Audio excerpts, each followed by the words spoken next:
All right, so our next video, we're going to talk about tables and pictographs. We're on 280 and page 281. Really, we're talking about data, so we're talking facts and information. So the good thing about this is by analyzing this data, we can make predictions, draw conclusions, and solve problems. Data is used by every kind of organization that there is, every kind of business, every kind of government. It's used every single day. It's used to make conclusions, like it says, to buy something, to not buy something, to invest, to do really anything you can think of. So tables and pictographs is one way to represent that data, and it helps to make helps to drive that decision if it's going to be made. So the key ideas here, tables and graphs are often used to display this data. They're used because they're really easy to read, people understand them, and they're easy to put together, honestly. Okay, so always read the label. If there is a label, if there's a table, if there's a legend or a key, however it wants to be called, it's generally called a key, that tells you that whatever the icon being used there represents something. So in this case, if you look at the bottom of 280, it shows library books. So each one of those books, if you look at the right-hand side of that table, so key equals 150 books. So that tells you what each one of these represents. It could be a car, like on the next page. It could be really anything. So if there's going to be some kind of icon that shows you, that is used in this table, there should be a key or a legend that says what it is. It's mainly used so people aren't confused about what in the world are we talking about. So remember, if these symbols are used, a key is going to be there, should be there to explain what they mean, okay? So if we look at 280 example number 1, we're talking population here. This is a simple kind of table right here. It's easy. First column is the counties, so we have 5 different counties here. Column to the right is 2000 population. Column to the right of that is the 2010 population. And then our last one is land area in square miles. Now, 5 names of the counties in those rows. You're going to have your population, 2000. Your population may increase or decrease in the next 10 years. And this is done 10-year cycles generally based off of the census. So it's a general thing that they're done in 10 years. Then your land area in square miles generally does not change. It might, for some physical factors, maybe the county grew. Maybe there is a physical reason, say a river or something like that, that made the county grow or shrink. It does happen, so generally not too often. So if we look at, say, example number 1, this table shows the population figures for selected counties in 2000 to 2010.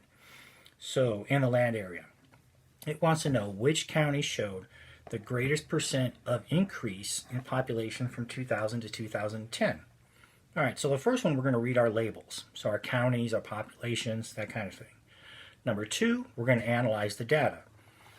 So only Adams and Davis counties showed an increase. So if you look at the numbers, so we go from Adams, we go across our 2000 or 2010 data, we can see that went up. If you look at Bell, went down. Cook went down tiny bit. Davis, it went up, definitely. And Evans, it went down roughly 9,000. Okay, so it wants to know percent of increase. So I'm only going to worry about my 2 counties, Adams and Davis. So to find the percent of increase for these counties, what I'm going to do, I'm going to take Adams' number. I'm going to take its new population figure, 15,295. And I'm going to minus its old one. So that tells me how big of a difference we have, right?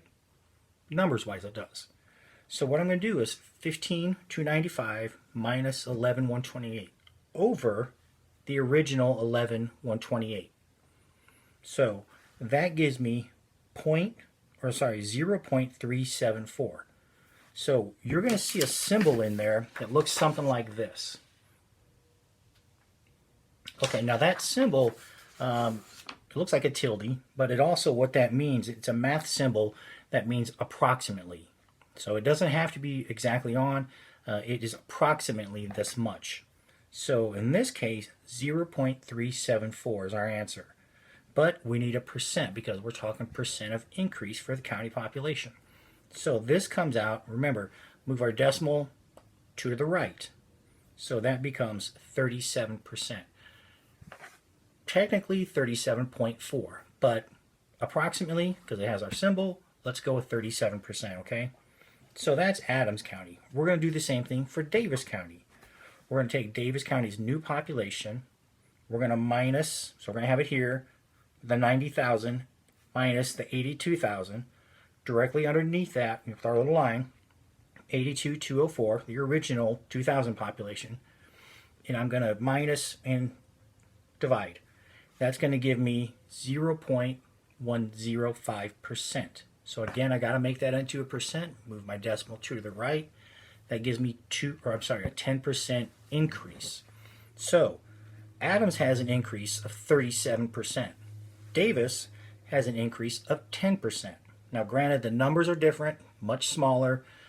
Davis has a bigger population, but their percent of increase was larger than Davis. Adams has a bigger percent increase, 37% compared to 10%.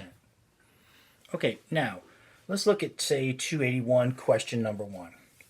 It wants to know, on average, how many people were there per square mile in Bell County in 2010. All right, so we go back over to 280, look at our table there.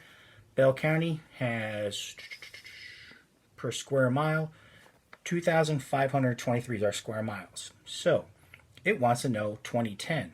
So really, I'm just going to divide that number, okay? So my answer should be 9. Okay, I hope this makes sense. Again, if you look at on 281, where we're talking questions 7 and 8, the table there, you see where we're talking average number of cars. So let's look at question number 7. So how many cars are parked in the garage from 12:01 to 4:30 p.m.? All right, so first row, 8 a.m. to noon. Not worried about that because it's 12:01 to 4:30 p.m. So really, that's my second row. So if you look at your table there, your key on your far right tells you that each one of these car symbols equals 50 cars. So really, just count the cars. So 2, 3, 4, 5, 6, 7 and a half. If I have half a symbol, then that means 25 cars. So I have 375 cars. So 7 full symbols, so that's 350. Half a car symbol is 25. I add those two together, 375. Hope this makes sense.